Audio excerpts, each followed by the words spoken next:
राष्ट्रपति ने आपातकाल की घोषणा कर दी है, मगर इससे घबराने वाली कोई बात नहीं है। रेडियो पर चल रहे इन्हीं शब्दों के साथ प्रधानमंत्री इंदिरा गांधी ने इमरजेंसी की घोषणा कर दी, जो कि 21 मार्च 1977 तक चला। लगभग 2 साल की इस अवधि को लोकतंत्र का सबसे काला अध्याय माना जाता है, जिस दौरान देश के नागरिकों के अधिकारों का बड़े पैमाने पर हनन हुआ। मगर सवाल यह है कि दुनिया के सबसे बड़े लोकतंत्र में आखिर इमरजेंसी लगाई क्यों गई। नमस्कार, मैं हूं विपुल और आप देख रहे हैं डेमोक्रेसी एक्सप्रेस। देश में आपातकाल का सबसे बड़ा कारण रहा 12 जून 1975 को आया इलाहाबाद कोर्ट का वो फैसला, जिसने तत्कालीन प्रधानमंत्री इंदिरा गांधी को एक सांसद के तौर पर अवैध करार दिया। 1971 के आम चुनाव में रायबरेली निर्वाचन क्षेत्र के प्रतिद्वंदी राजनारायण ने उनके खिलाफ चुनाव में हेरफेर करने के लिए सरकारी मशीनरी के इस्तेमाल का आरोप लगाते हुए मामला दर्ज कराया था। दोषी पाए जाने पर उन्हें अयोग्य घोषित कर दिया गया और उनके 6 साल तक चुनाव लड़ने पर रोक लगा दी गई।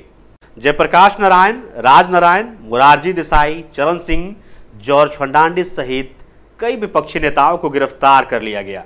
इस दौरान भारतीय संविधान के अनुच्छेद 352 का उपयोग करते हुए इंदिरा गांधी ने खुद को असाधारण शक्तियां प्रदान की। आंतरिक सुरक्षा रखरखाव अधिनियम को एक अध्यादेश के माध्यम से संशोधित कर दिया गया, ताकि किसी भी व्यक्ति को बिना किसी मुकदमे के हिरासत में रखने की अनुमति दी जा सके। भारतीय संविधान का सबसे विवादास्पद 42वां संशोधन पारित किया गया, जिसके बाद न्यायपालिका की शक्तियां बेहद कम हो गई। एनकेपी साल्वे ने कहा कि हर एक देश के समक्ष वो क्षण आता है जब संविधान की अदालतों से और अदालतों की खुद अदालतों से रक्षा करनी पड़ती है। इससे समझा जा सकता है कि आपातकाल के दौरान न केवल लोकतांत्रिक संस्थाओं बल्कि न्यायपालिका पर भी क्या कुछ असर रहा। राष्ट्रीय स्वयंसेवक संघ, आरएसएस और जमाते इस्लामी सहित 26 संगठनों पर भी प्रतिबंध लगा दिया गया। आपातकाल के मुखर आलोचक रहे फिल्मी कलाकारों को भी इसका दंश झेलना पड़ा। जी हां, किशोर कुमार के गानों को रेडियो और दूरदर्शन पर बजाने पर प्रतिबंध लगा दिया गया। देव आनंद को भी अनौपचारिक प्रतिबंध का सामना करना पड़ा था। आपातकाल के दौरान नसबंदी सबसे दमनकारी अभियान साबित हुआ।